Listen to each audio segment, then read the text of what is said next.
Pozdravljeni ljubitelji kave, moje ime je Aljaž Cesnik in danes vam bom v sklopu MCC Oči v MCC kavarni predstavil pripravo moka kave oziroma kave v kafeteri. Izhaja iz Italije, ravno tako kot espresso in je domača različica odličnega espressa. Predvsem treba pri kafeteri poudariti, da je to zelo enostaven in pa poceni način priprave odlične kave. Je pa tako kot pri vsaki stvari treba pri dobri kavi poznati par trikov in skrivnosti, da nam ta kava uspe. In če začenjamo jutro s kavo doma, kar je danes zaradi koronskih časov pravilo, je dobro, da te trike poznamo. Kafetere so načeloma v obliki peščene ure, so različnih velikosti. Tale moja je za 5 kav, midva žena sva ljubitelja kave, zato uporabljava malo večjo kafetero in z tega dobimo 2 kavice, ampak obstajajo tudi seveda manjše. Prvi korak pri kuhanju kave iz kafetere je, da je kava tako kot vedno sveže pražena. Se pravi, če kupujemo kavo v trgovini, pogledamo datum uporabe in odštejemo 1 leto ali pa leto pa pol, odvisno, in ugotovimo, kdaj je bila pražena. Tako da probamo kupiti kavo, ki je bila pražena mesec, 2, 3 nazaj, več pa ne. Zato je v tem primeru v redu se posluževati slovenskih mikropražarn, ki vse ponujajo dokaj sveže pražene kave in imajo tudi odlične kave. Potem pa granulacija, se pravi, koliko je kava zmleta. Za kafetero je prav tako v redu, da vzamete kavo, ki je mleta malo bolj grobo kot za espresso. In to zopet lahko dobite v mikropražarnah ali pa v določenih kavarnah, tako v naših, ko vam zmelimo kavo za domov. Če imate pa kavo v zrnu, pa si doma pač kupite mlinček, ki vam omogoča mletje po stopnjah in boste sami ugotovili pravo granulacijo. Zakaj je to pomembno?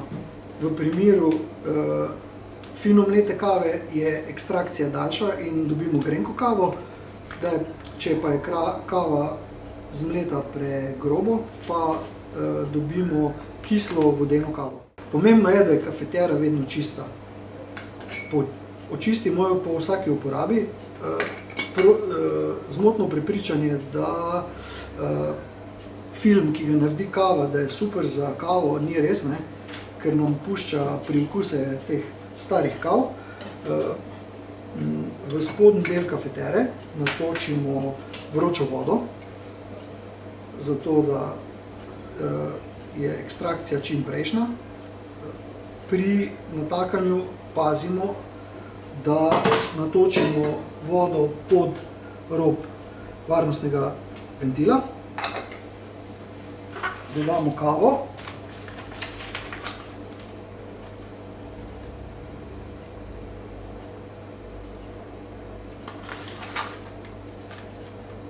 Kavo dodamo do roba. Zdaj nekateri pravijo, da kave ne tlačimo. Jaz vedno naredim žlico.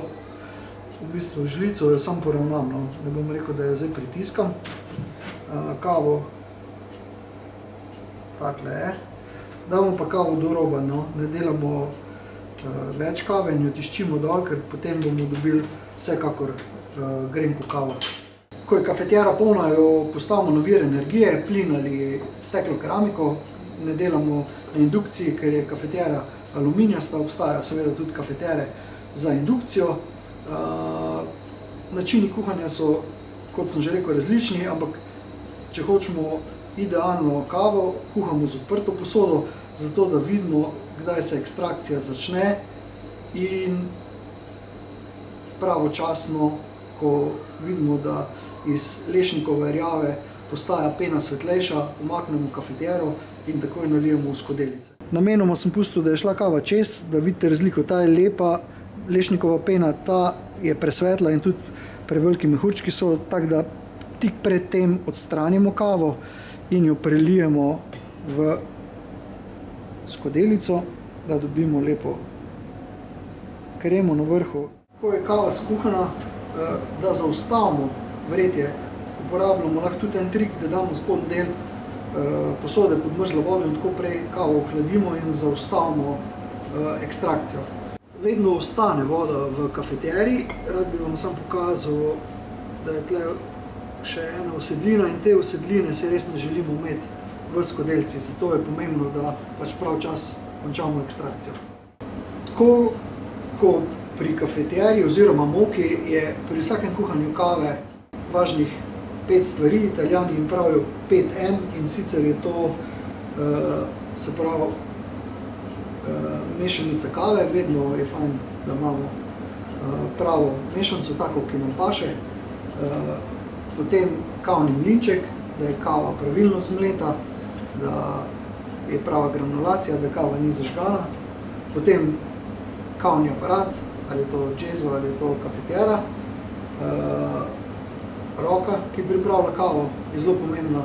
In pa zadnja stvar je vzdrževanje čistoče. Se pravi, da je ali je to kafetera, ali je kavni aparat, ali je džezva, pač stvari, ki jih uporabljamo za pripravo kave, vedno sproti očiščeno in vedno pred naslednjo uporabo čisteno. Hvala.